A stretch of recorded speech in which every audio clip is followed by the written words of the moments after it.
to this stadium. Got a bad taste in our. We're playing well. BB's got this defense playing with their hair on fire. Give me that gun!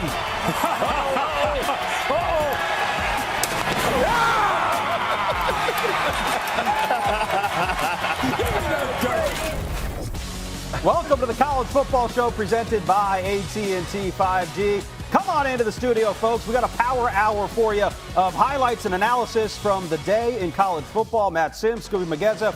I'm Sam Ravech. Great to have you along with us for the next hour. And guys, what a great scene it was down in Dallas today at the Cotton Bowl. We'll get to that in just a bit. But overall, it felt kind of like this was a separation Saturday for a lot of teams and conferences. Was there a team or a player that you kind of felt separated themselves from the rest of the pack, Matt? Oh, started with me. Oh, my gosh. Bounce it right to you. Hey, Dillon Gabriel.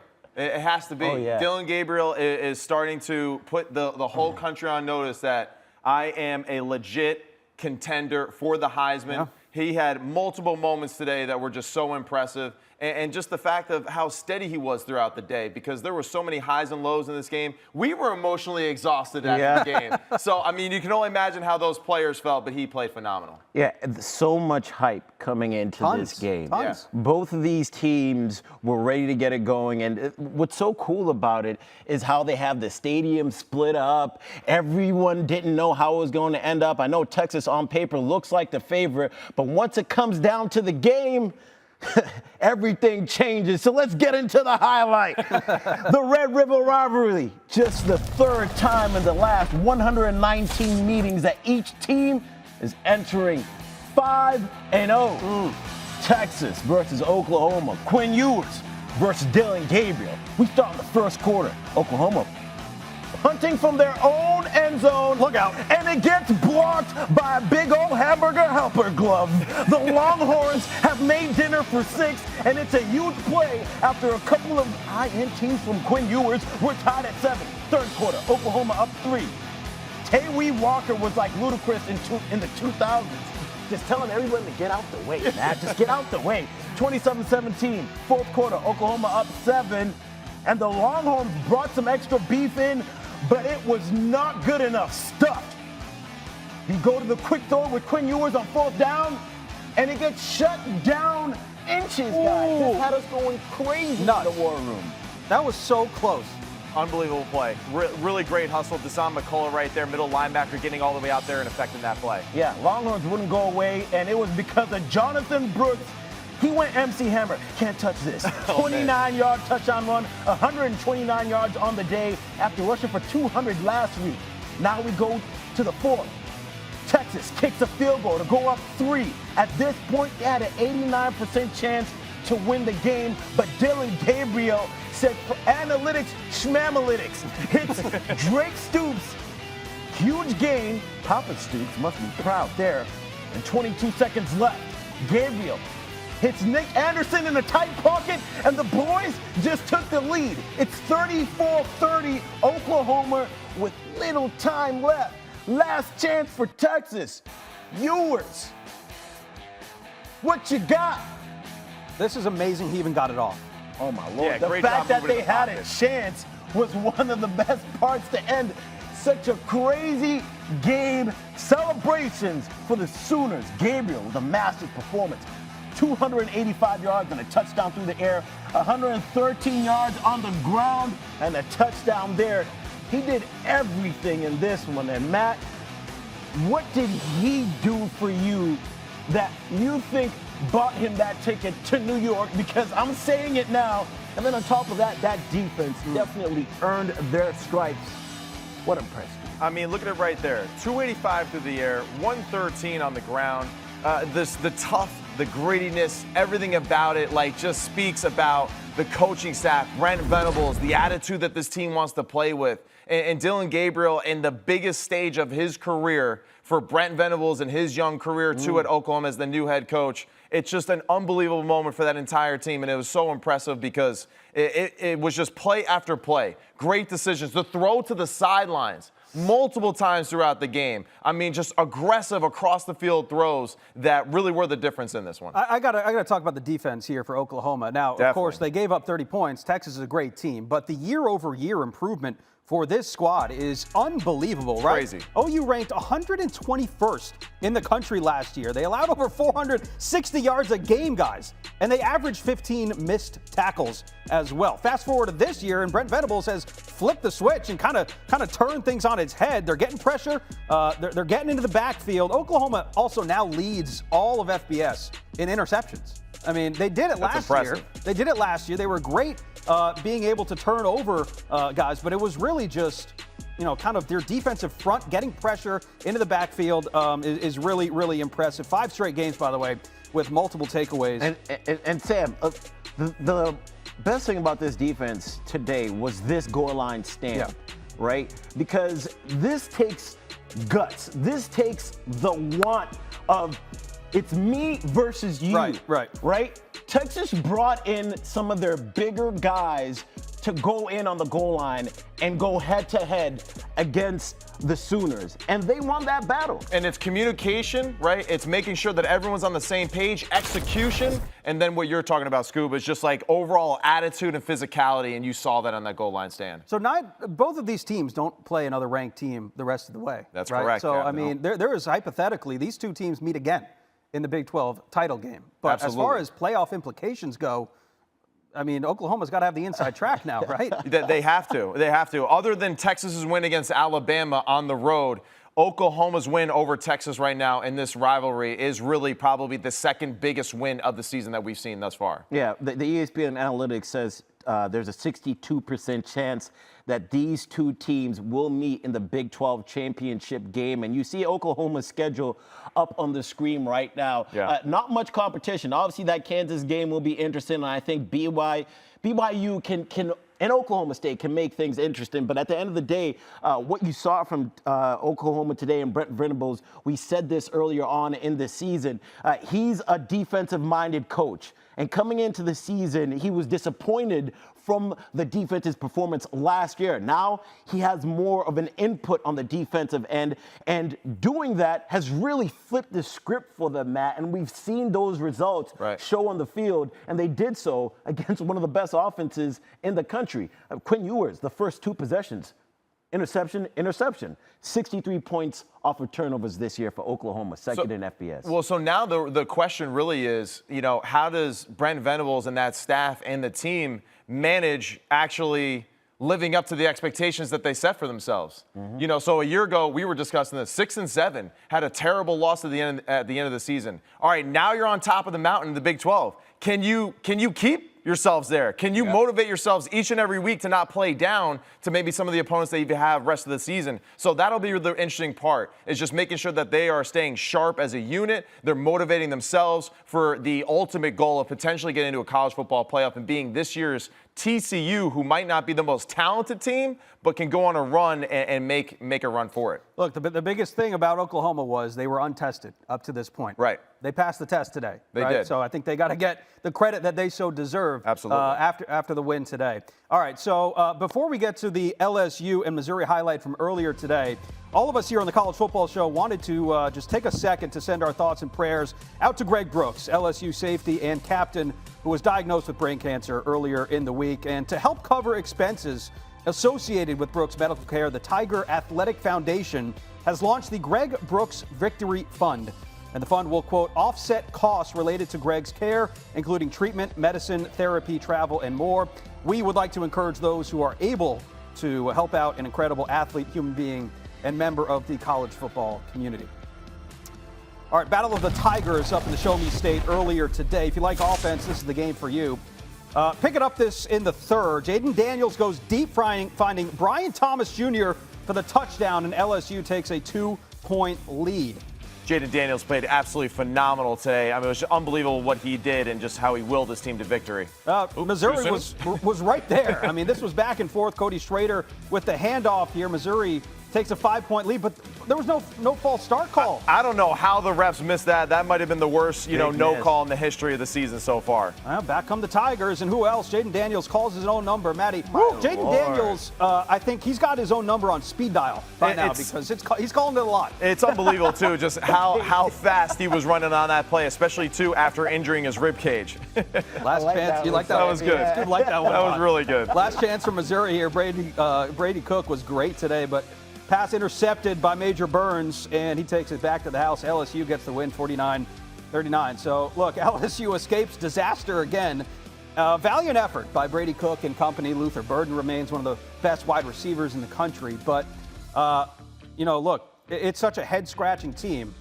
Best offense in the league, worst defense in the league. Like, what do we make of LSU now, Matt? That's exactly what they are. They're an exciting watch, absolutely, but they are not about the fundamentals and whatsoever on the defensive side of the football. So this is a team that, unfortunately, is going to continue to kind of fall short of expectations for this season and how we kind of hype them up all year. And listen, Jaden Daniels is having unbelievable performances week in and week out. His toughness is unbelievable. We were saying it weeks ago to each other how we were concerned about his overall health being an issue with how much he runs the football, how physical he runs the football, and he really doesn't protect himself much as far as avoiding hits. So that's a concern to me. We're 6 weeks into it, and the dude has a severe rib injury already. So I don't know how that's going to play out for the rest of the year for him. He was playing on adrenaline today. And now, after a few days off, I'm not sure how great his body's going to feel for next week and how reliant they are on his running ability. Yeah, every time he ran the ball, I almost cringed because I'm worried about him getting hit and becoming more injured. Right. However, as he began to run the ball more, you're like, go, because every single time he was finding those openings and those holes. Now, Missouri, they really battled in this one, and it really became a shootout. The game started to look as drunk as the Ole Miss LSU game was as well.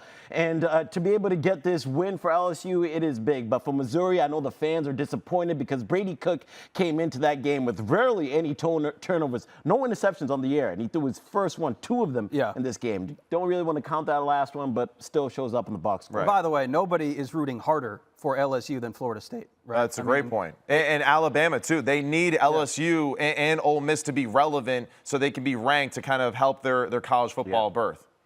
Yeah, no question about it. All right, on to Rutgers, Wisconsin. Yeah, let's go to the Big Ten, man. Rutgers visiting Wisconsin in this thing. We start in the second quarter with Wisconsin up 3. Braylon Allen having to carry the load after Ches Malusi had a season-ending injury last week. He does it for him this week. Seconds left in the first half, Ricardo Hallman taking it back with time just getting to 0. Right before the second half, y'all. That was a huge pay. Wisconsin leads 17-0 third quarter, same score. Evan Simon finds Aaron Young, and he gets in the end zone. It's 17-6. Fourth quarter, Tanner Mordecai. Been playing well lately, and he's still doing it. Finds Tucker Ashcraft for the TD. Wisconsin takes a 24-6 lead, and they win it 24-13 in this game, Matt. And I got one real issue with this. Gavin Wimsatt, we saw Evan Simon throw that touchdown pass. Gavin Wimsatt was literally motionless on the sideline after taking a hit to the back of his head for about 15 seconds. And I just have no idea how we can allow that young man back into the football game after that situation. So I don't care how he passed the test that allowed him to go on the field, but if we're looking out for the health of these young men, these collegiate young men, we cannot put them out in danger in that situation because he was literally unconscious for more than 15 seconds. It's a great point. We certainly hope that he is okay. From the Big Ten to the ACC, NCAA and North Carolina finally able to figure it out. And Tez Walker eligible for the first time this season. Did not start, but played well. Got a couple catches in the game. UNC already up 10-0. Drake May finding Bryson Nesbitt in the corner of the end zone. Heels up early, 17-0. I mean, we can watch the rest of this highlight, Matt, but it was all Drake May in North Carolina. Yeah, I mean, it's just beautiful throws, beautiful decisions, right? And here, this is that Mahomes type of character and charisma that he has to just make plays when it's really not even, perfectly designed. He just flips the football out really quickly for the touchdown. So Drake May is just an unbelievable playmaker. And this play right here, unbelievable tip to himself for the touchdown. I mean, that is ridiculous.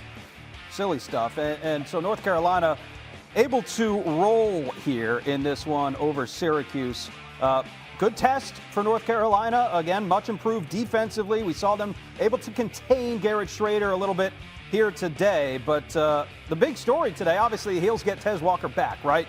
And it was just an unfortunate situation that obviously could have been avoided. You had Mack Brown issuing statements. The North Carolina Attorney General was getting involved, saying that there were antitrust law violations. I mean, this thing got out of control, but it's just good to see Tez Walker back playing football, playing the game that he loves. Yeah, definitely. And my question is what was this quote-unquote new evidence that the NCAA found that all of a sudden made Tez Walker eligible for play again when we have multiple players throughout the nation right now that have transferred 12 different times throughout their career?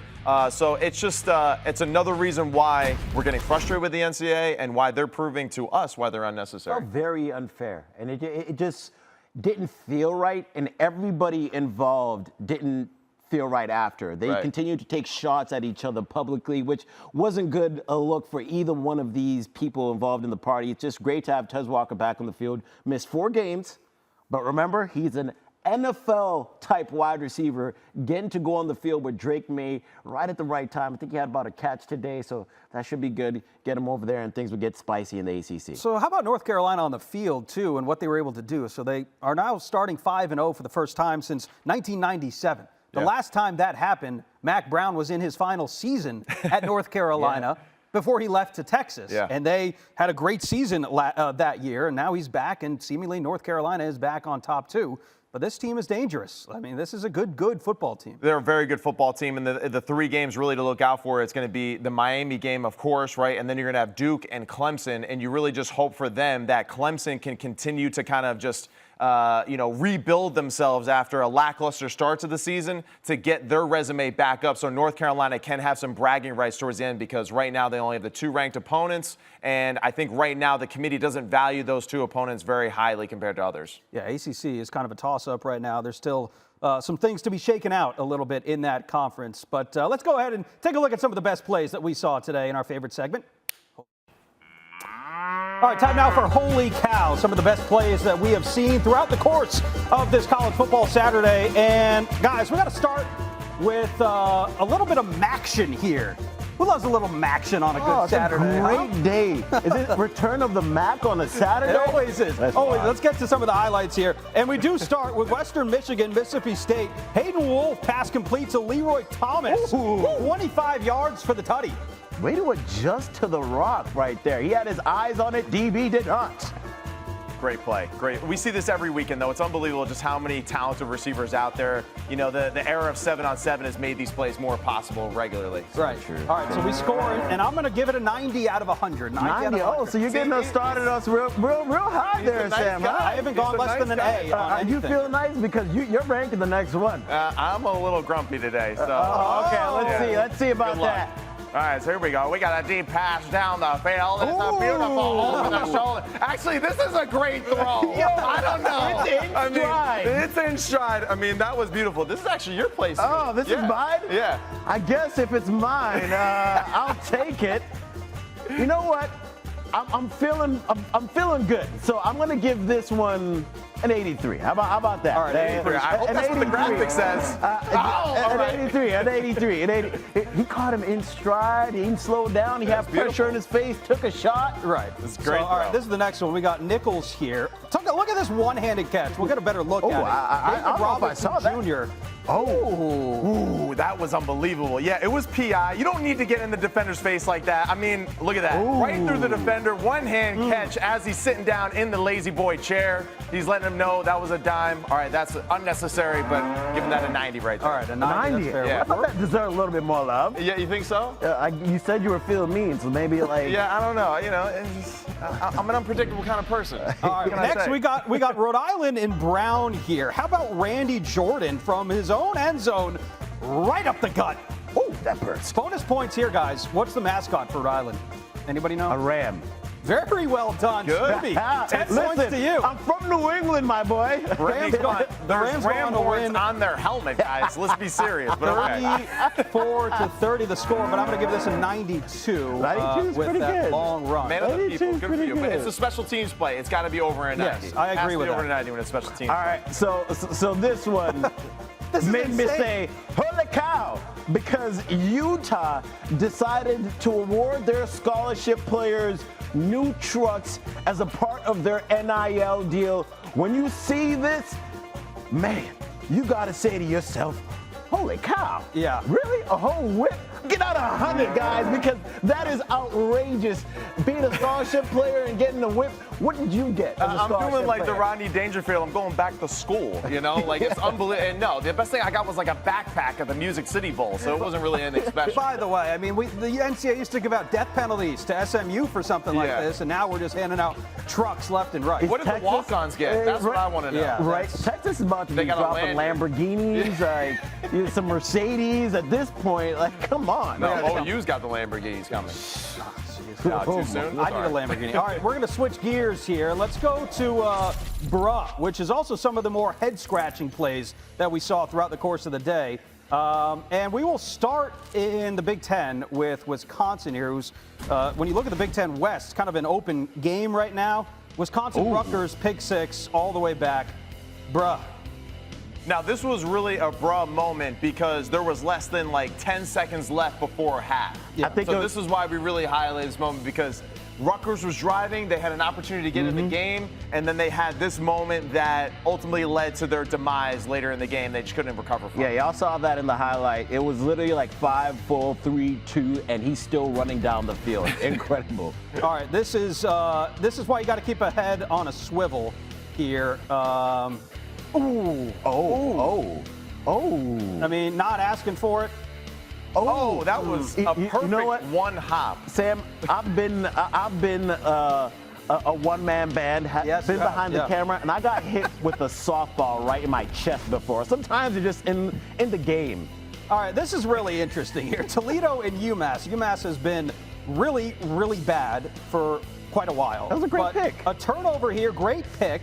But how about the celebration? Bringing out the turnover Paul Revere for UMass. Oh, man. Are we calling this a turnover tea party? The turnover tea party. I mean, for those who don't know, UMass is in like Western Massachusetts. I think if anyone has that celebration, it's like Boston College, Boston University, but no, actually, just don't do that celebration because it's corny and it's not cool at all. And you saw him too. He got that pick and he was like, "Nah, I really don't want this jacket on." So, we can come up with something more creative there, UMass coaching staff. We got the turnover turncoat. The turnover turncoat. Anyone in the chat got some fun out there. They were not revolutionizing the turnover ideas. I don't know. What else we got? We got the turnover patriot, huh? The turnover patriot, yeah. Honestly, it doesn't matter what you say. It's just not good. You got to just go back to the drawing board, come up with something more creative. We'll go back to the drawing board for next week and chop up some better plays for you, too. Our guys have worked really hard. They know what's ahead of us. Without question, this is just a tremendous opportunity for our football team. You're going to get hit in the mouth. That dude is him. Who won? A coach born and raised here in a stadium ready to blow. Another one for a touchdown. That's what awaits the Irish. End zone, touchdown Notre Dame. It's another night game and it'll be a great atmosphere and a great opportunity. This is where you really show where you're at. How you handle this one right now. And they'll need more than luck if these cards are right. Big catch for us. Everyone locked in. The biggest game in years at U of L. Well, let's bring it to him, baby. The Irish way. Pick him up. On Saturday Night Football. Who won it? Who won it? Who won it? We are excited for that one. Top 25 matchup over in the Derby City in Louisville. Louisville undefeated, and it's been interesting to kind of see the hype around this game, Matt. I mean, you played in this city and played for Louisville. It hasn't been a program that has had sustained success, but under their new coach, they've kind of created this hype, and they've done it because they've been able to bring in good players from the portal, and they've been able to build up from the ground. But what intrigues you first about this matchup in general? I just think it's a great moment for this entire city to just, again, get behind this football team that's been so important to them. This is the city of Phil Simms, baby. This is the city of Muhammad Ali. And Louisville loves their champions. They love their football team. They love the Cardinals. Yeah, boy, is what they say. No, they say yeah, baby. But still, Louisville is really excited for this matchup. They got Jeff Brom, who was a phenomenal coach, a phenomenal leader of young men. He recruited me to Louisville when I was coming out of high school, and I think that this team is going to be a fast-growing football team that's going to be very competitive the next few years. We just saw Jack Plummer over there warming up, and he is going to be so big in this game, whether Louisville is going to succeed or fail. Right now, he has 6 interceptions on the air, which leads the ACC. But we saw him ball out of control against BC a couple of weeks ago, where he threw 5 touchdown passes. And when you look at that game, you're like, wow, this guy can really play well. And then you look at last week,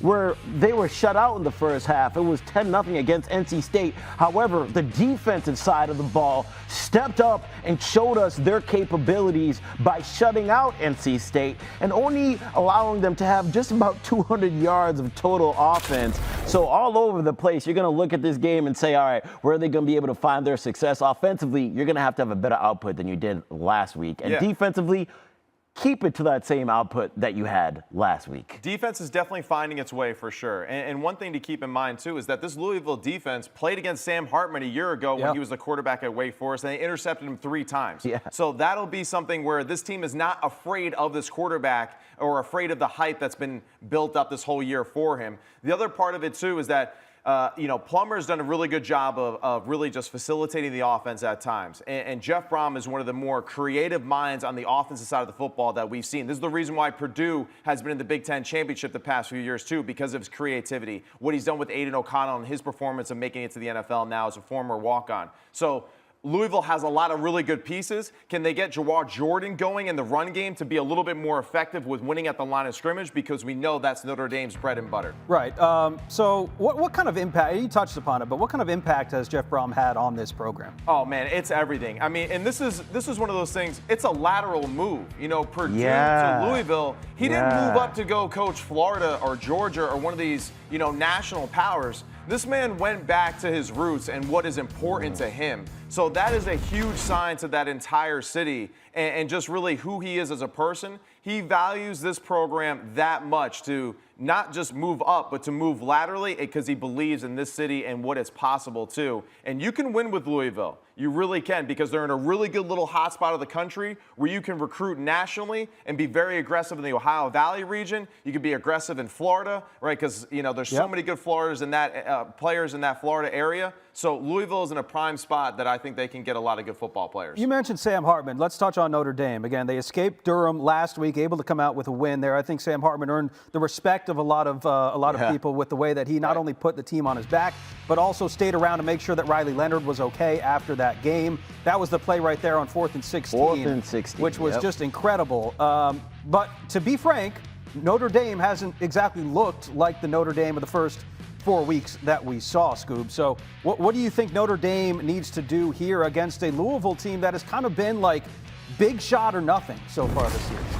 Yeah, Audric Estime is going to have to just take over this game because he's been the most consistent thing in this offense from week 1. Second in the FBS in rushing yards. This dude has been dominant, and you saw him score the game-winning touchdown after Sam Hartman ran for that 4th and 16. And this week, we've seen all the quarterbacks who have double-digit touchdowns and no interceptions throw an interception. Cam Ward threw 2. Brady Cook threw 2. What is Sam Hartman going to do? Because he's the last one that hasn't thrown a pick with double-digit touchdowns. So I'm saying make sure you hand that ball off to Audric Estime because like I said, he's a bad man. But at the same time, Matt, you and I talked about this. We need to see Sam Hartman take over this game because for the first 4 games of the season, Notre Dame was scoring 40 a game, 40 points a game. I say it every week. They haven't done that since the 1900s. And then all of a sudden, that's plummeted. And it's not necessarily the same offensive output. However, Audric is doing the same thing.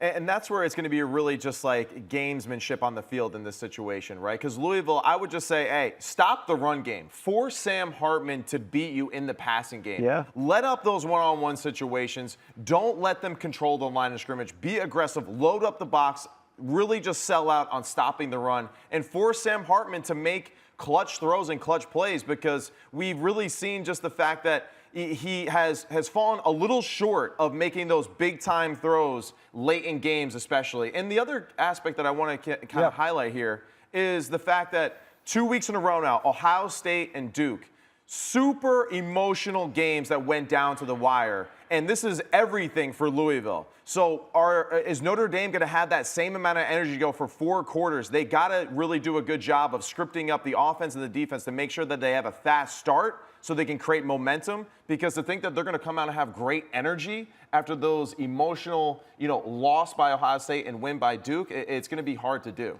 I see the latest comment in the chat right now. What do we got, Stu? This is Here we this go. is a Who good hates point. us now? Yeah. He said Notre Dame was without their top 2 wide receivers, Yes. and there was only one upperclassman wide receiver, which is very true. And I we see still gotta play who the said game. that. But at the end of the day, you're going to need those younger guys to step up. Yeah, no and that's going to be another thing for Notre Dame to be able to win this game.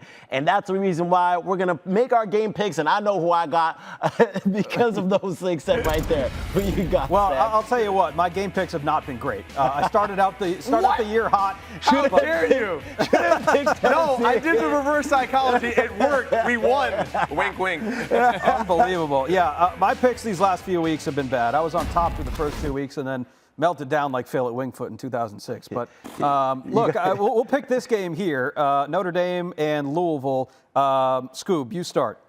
We're going Notre Dame in this game. I'm going to keep it short and simple. I think they can still end up being the more physical team, and eventually they're just going to end up winning this game. He's got the lead, so he's trying to go with the safe bets right now. And that's not what got you there. That's all I'm saying. Hey, listen. Hey, give me Louisville, baby, Okay, with here the we go. upset. Let's go. Hell yeah, Cards. Okay. Yeah, I don't care. Louisville? All right. Yeah, high five. I respect that. I respect that. Louisville has been explosive at times this year, but I'm going to go with Notre Dame. And again, you made a good point, Matt. I am curious to see, because they played really high emotional games the last couple of weeks. Yeah. And they have another one next week, too. So, I mean, this is going to be an important game, but I think Notre Dame is able to. Oh, my goodness. I don't know who made the schedule for Notre Dame. Well, no one would have known either at this time that Louisville would be a True. 5-0 football team. No. They've exceeded expectations, and we didn't really expect Notre Dame to be in such, unbelievable games the last 2 weeks either. Yeah, all right, there's another top 25 matchup. This one in the SEC, though, and that would be Kentucky and Georgia. It's an interesting one when you look at, in the sense that Kentucky is, got Ray Davis, and their running game is great. Georgia's run game has not been great. I think they rank in the middle of the pack in the SEC, but Georgia's won 13 straight against Kentucky, right? So it's the longest winning streak against an SEC opponent since the entire conference formed. So I am going to pick the upset here. I'm going to go with Kentucky. Ooh. And it's not just because Ray Davis and what he did last week. It's because Georgia's run defense has just not been good at all, and they have gotten off to slow starts. Kentucky has gotten off to some slow starts, but again, they've been able to attack in the air. Devin Leary has been questionable at times, but he's got weapons. And then with the ground game as well, with Ray Davis, the transfer from Vanderbilt, he's been great. So I'll go with Kentucky. Scoob, on to you. All right. So the game is going on right now as we speak. Yep. We've known Georgia to start slow in the first quarter. And they're up right now in the first quarter, y'all. Their opening drive, they scored, and they're up 7-0 on Kentucky. Hold on. You waited on that information to tell me that. Wait, but we made these picks before. We made these picks before the game started. All right. So where you going with? I'm going with Georgia. All right. You see it on the screen, but just giving y'all an update as to what's going on in the game. And Ray Davis is playing really well. He's got about 6 yards per carry. So this game will continue to go on. But Carson Beck, 10 straight completions to start the game. He's playing really well, 10 for 10. And that was going to be my point. Carson Beck, this offense, Brock Bowers, they really found their what they need, that recipe for success for them. Really impressed by how they finished that game against Auburn. Carson Beck really, I thought, gained a whole nother level of confidence, and that's why I'm going with Georgia in this game. Go Dogs, as much as I hate to say that. All right, but they just, I think, are the better football team. And matchup-wise, I know Ray Davis played great last week. He'll probably have a solid game again this week because they can't really throw the ball that well offensively.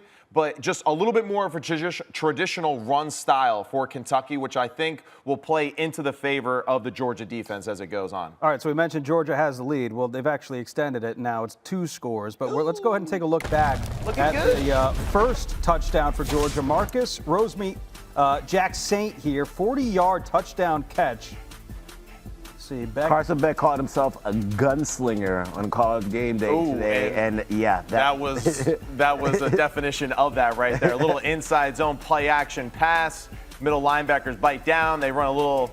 It seemed like a little bit of a deep cross or some sort of sail route there to the sideline. Beautiful throw right there. And you see Carson Beck is just absolutely balling 11 for 11, 146, and 2 tutties to start the game. How important was this, though? Like, how big was this for Georgia to come out and make a statement early on in this game against an undefeated Kentucky team? I mean, what do you think they've been hearing all week at practice? You don't think Kirby Smart is over there on the loudspeaker saying, everyone thinks you stink, and so many other versions of that. I've heard this from a lot of people, especially on Twitter, that this Georgia team can kind of be like that Florida State team from 2014, I think 15, it was. Yeah, one of those. Yeah. So from when they started off slow, they were the #1 team, and people didn't believe them. But then all of a sudden, when it came down to those big games, they performed and they played towards their ceiling and potential. So Georgia could look like the Florida State team from back then, and we might need to see how this Florida State team from now is looking. Sam? Well, that's what we call it. That's what we call a tease in the TV business. But let's go ahead and take a look at how Florida State is doing down there in Callitown. Looking to start 5-0 for the first time since 2015. Going up the ladder like that.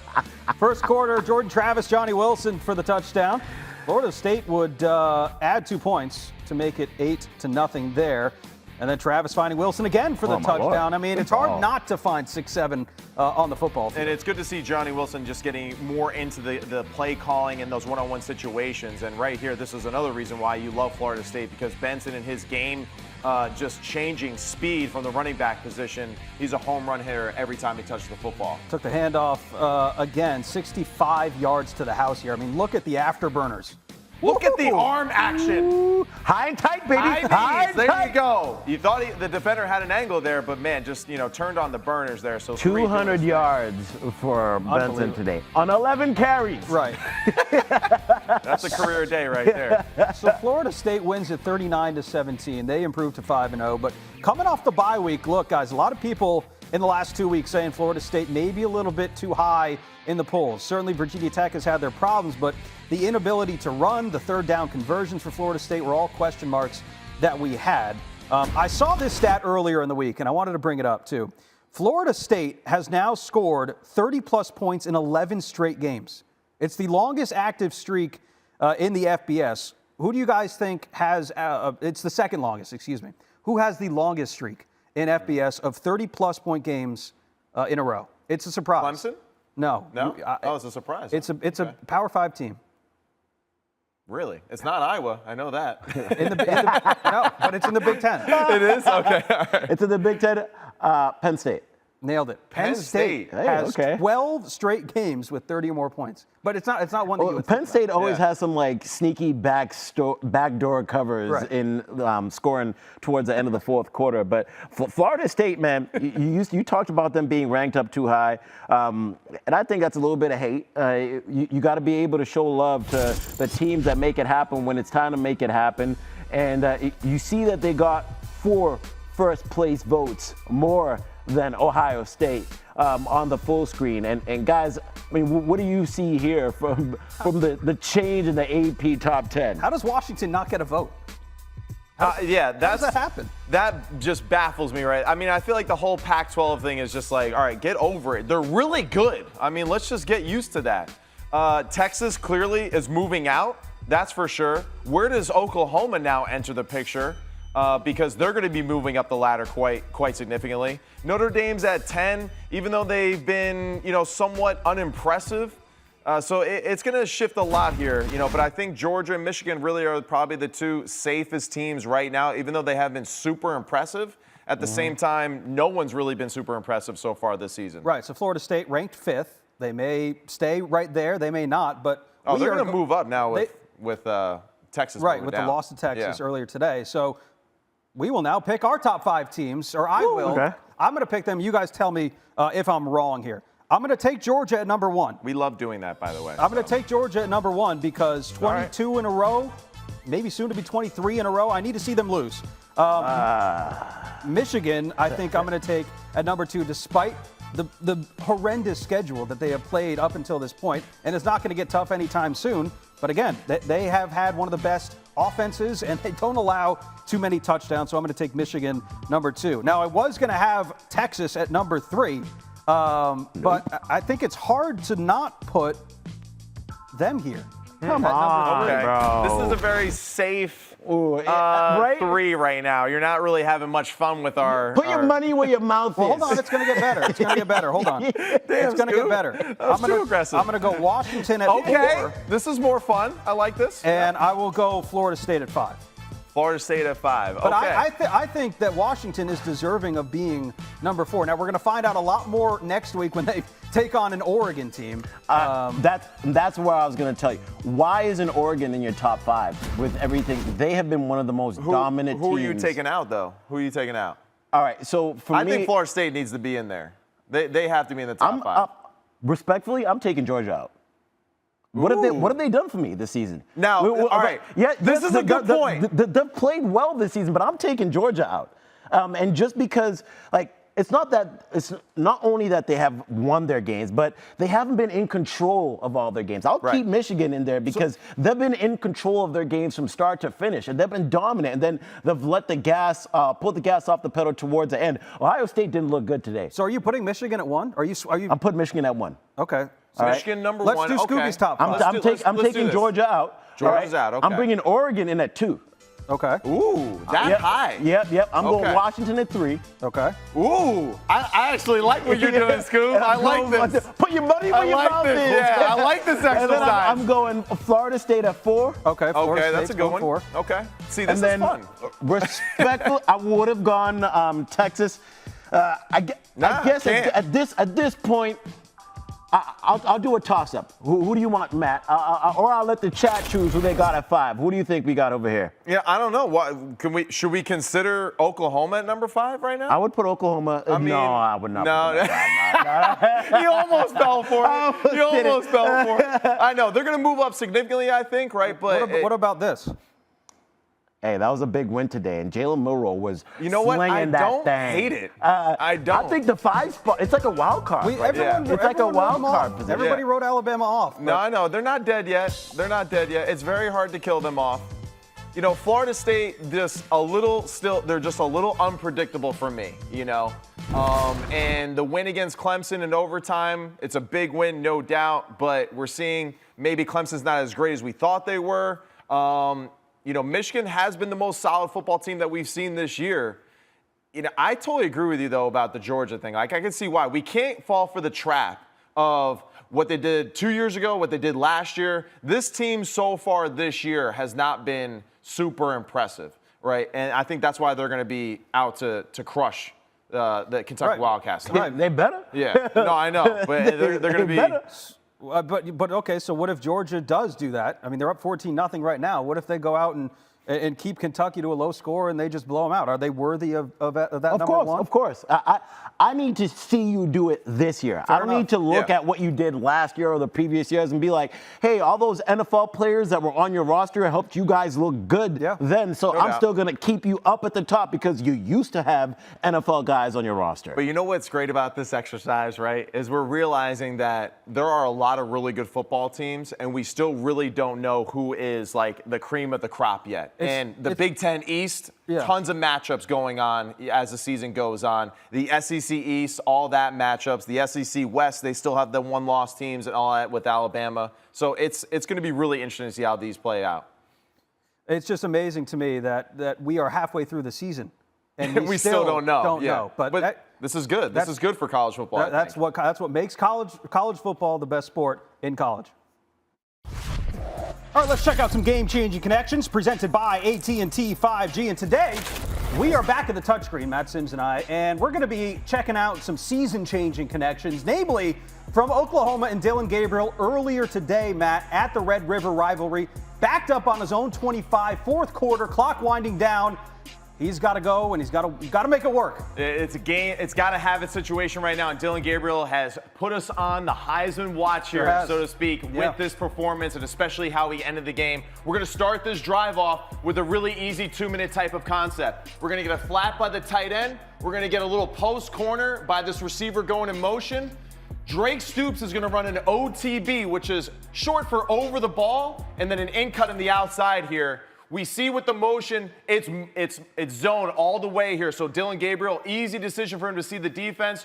3-man rush. We've seen that as a detriment to a lot of defenses throughout the season. And Dillon Gabriel throws a beautiful pass right over the middle. Drake Stoops does a great job of finding that hole between the two defenders right in the middle of the field for a good first down. Yeah, and Stoops was crucial throughout this drive. More from him in just a bit. But Dillon Gabriel goes back to the air on the very next play to another reliable receiver on the outside. Man, and this was just like a unbelievable throw that took a lot of courage by him. Jaleel Farouk did a great job all day winning one-on-one matchups on the outside. Dillon Gabriel, he sees again, we got a soft zone look. All we're going to get from this offense right now, little short hook, a deep stop route, and then that same concept mirrored to the top here. The back is going to do a little check down right over the ball. And all Dillon is looking for, where is my best matchup? He decides to go to the field because there's more space to work with. Harder for Texas to defend. Right here, the lefty, one hitch and rips the stop all the way to Jaleel on the sideline. And Jaleel did right there what he did a lot of times during the game. He broke a tackle and got extra yards and got out of bounds. Maybe had his best game of the season, 130 yards in this game for Farouk. So Oklahoma moving the chains here. Remember, the clock stops under 2 minutes in the fourth after a first down. That helped them out.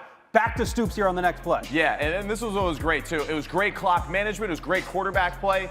Easy 2-minute situation, too, because Texas does a vanilla type of defense, and that's what a lot of defenses do in this type of situation. So we get a similar concept again. We're going to get seams, a little stopper on the outside. All right, now we've seen it too many times. We're going to rush an extra defender. We're going to get a 4-man rush. We're going to try to pressure this quarterback. But look at how slick this move is. Pocket is collapsing. Little quick rip away. Goodbye. Moves up, attacks the line of scrimmage. Beautiful throw over the middle of Drake Stoops. And again, Drake doing a great job of being a veteran receiver, working with his quarterback as he's running for that daylight. And notice young QB's right here. Look at his shoulders here. Square or parallel, as I like to say, to the line of scrimmage. That makes it easy for him to see the whole field, and it makes it an even easier throw for him to deliver it over the middle for another big play. The Sooners would get some help here with a pass interference, and that would set them up perfectly on the 3-yard line. Yeah. And then Dillon Gabriel does what he does. Dillon Gabriel with just one of the clutchest moments that we've seen in this rivalry, in this history, which is unbelievable because there's been so many great, fantastic plays.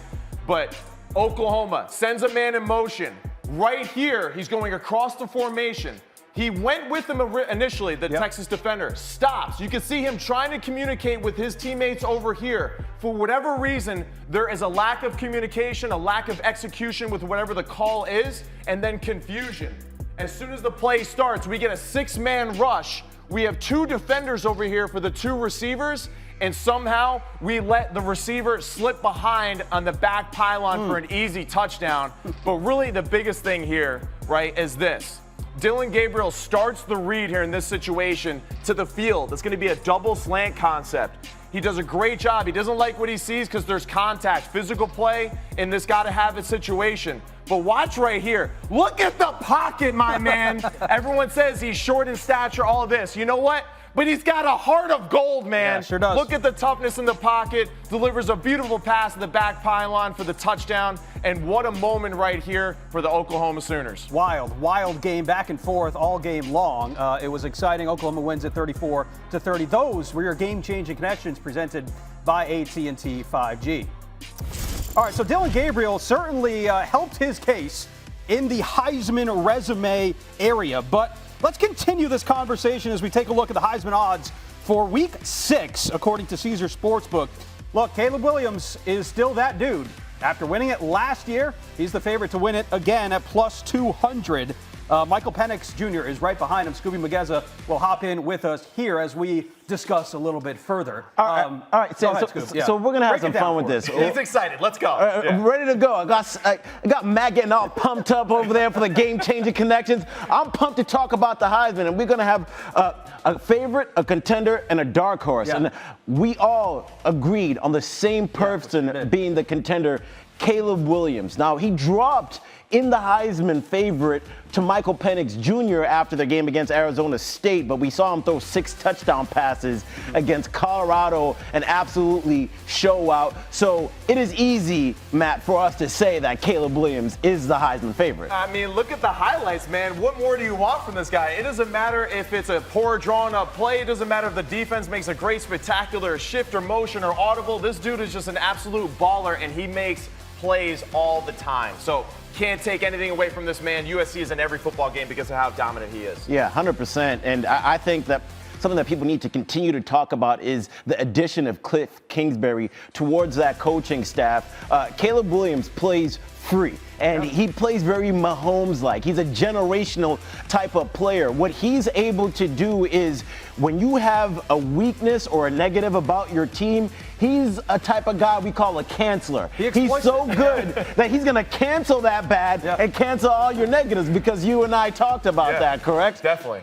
I love when you pump up quarterbacks like that. Man. I appreciate it. All right. We've been hanging out too much. That's why we pay him the big bucks. Now we got contenders, and we're a little bit different on this, I believe, right? Right now, I got to have Michael Penix Jr. Obviously, the guy has been tearing it up. At one point, he was the favorite to win it, but seeing his performance last week, right now they're currently on a bye, but that performance last week against Arizona, where they started to take away all the deep stuff, and that's what Washington was known for, and he was hitting all the checkdowns, the ones that they wanted him to hit. Over 300 yards passing, being able to make things happen even though the defense isn't trying to let you do what you're used to. So, Matt, he's my contender at this moment. I like it, man. But come on, Dillon Gabriel right here. He's a contender. I don't even know what that means in the betting world. But I'm just telling you, Dillon Gabriel, he put us all on watch now. We have to consider him. That was absolutely one of the best Heisman moments we've seen the entire football season. He did it all game, and then he did it at the end of the game when it mattered most, in the biggest game of their careers, of Brent Venables' young career. So Dillon Gabriel, we have to keep an eye on him. This dude is an absolute contender. So all of our contenders for the Heisman Award are on this screen here. I'm going to go with Jordan Travis at Florida State as a contender. Not necessarily because of how great he's played. There are certainly question marks for Florida State. They can't really run the ball. They rely on him a lot. He got dinged up earlier against Boston College. But it's kind of because of the rest of the slate for Florida State. I just don't think it's that challenging. And I think it will provide him opportunities to show, like, hey, I'm the best quarterback in the country. That's pretty simple. Another reason why I decided to give Michael Penix the contender is because the end of their schedule as well. The teams in the Pac-12 are going to go against each other. I will say this. A team might not make it to the college football playoff from the Pac-12, but there will definitely be a Heisman from the Pac-12 with all those teams going against each other. And then now dark horse, because we each have a dark horse for this. And I had Cam Ward as my dark horse. And quite frankly, after his performance today, I don't know if I can say that with confidence, because our producer had us submit these a little bit earlier. So I'm going to go ahead and pull the Uno reverse card, and I'm riding with Dillon Gabriel. I'm going to go ahead and flippity dipsy that, because that's who I'm going with for my dark horse. What is that? All right, what's your dark horse? I mean, our dark horse, you and I, we picked someone that's not on the list. I'm going with Kyle McCord, the Ohio State quarterback. No excuses made here. No excuses. He's not on the list, so he's a legit dark horse, all right? And he's going to have a lot of opportunities against a lot of Big Ten opponents that are still undefeated currently in the Big Ten East to prove himself and to have more of those moments. He had one already against Notre Dame. He had a solid performance again against Maryland. Statistically, started a little slow, but finished really well. And I think there's going to be a lot of opportunity for him to have those moments to jump up the board A here. career day today. That is a great point. And the thing about Dillon Gabriel is not much competition left for the rest of the season, right? To prove yourself against the best of the best. And Kyle McCord is going to have that opportunity. Yeah, my dark horse, I'm going to go with Brock Bowers. I mean, tight end who kind of saved Georgia's season last weekend. He's kind of been the go-to reliable guy for Georgia. And until they can prove that they have somebody else that can catch the ball reliably and score touchdowns, I'm going to go with Brock Bowers as a dark horse for this year's Heisman. All right, back here on the comfortable couch now, and let's talk this Washington State UCLA game.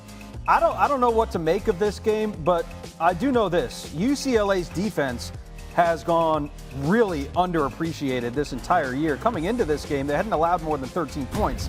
They go up against Cam Ward, who is one of the more underappreciated quarterbacks in the country, and they hold him to 17, and they turn him over twice. I mean, this was first interception of the year. That's your man. Yeah, That's your guy. Right? Y'all just saw me. I was coming into the show. I was ready to make some noise for Cam Ward, bang that drum for Heisman, you and were then ready he comes to pull out. Dylan Gabriel and, with that. He throws 2 picks in this game, and Vegas might have known something because the favorite in this game was UCLA, and I was like, Vegas, why you got them as a favorite? But Cam Ward, rough game for him, but we definitely saw the UCLA defense step up, man. And the one person I want to highlight in that matchup is Anthony Lynn. We got a live look into the Louisville game. They're about to score. Oh, he was open! Oh, he should have hit that. He should have hit that. Missed the plumber. He predetermined. Flag out.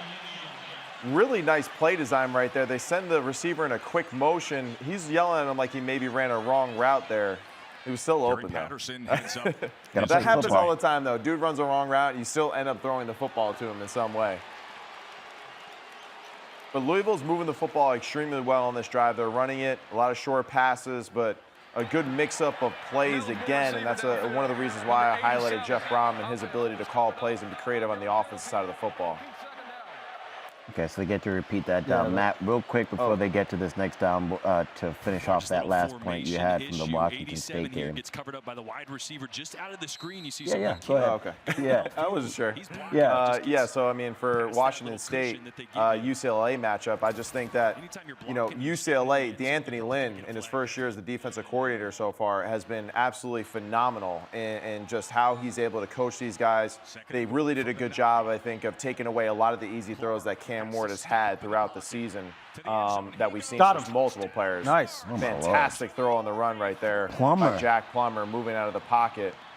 He's looking like how he did against BC. You create the time, throw it on the run, and it was a dart. Man, look at that environment, man. They are jacked up. Jamari Thrash, man. So, I mean, this whole drive was just all the superstars of Louisville's offense, from Plummer, right, to Jordan, the running back, and then Thrash right there. Really good job redirecting on the back end line there.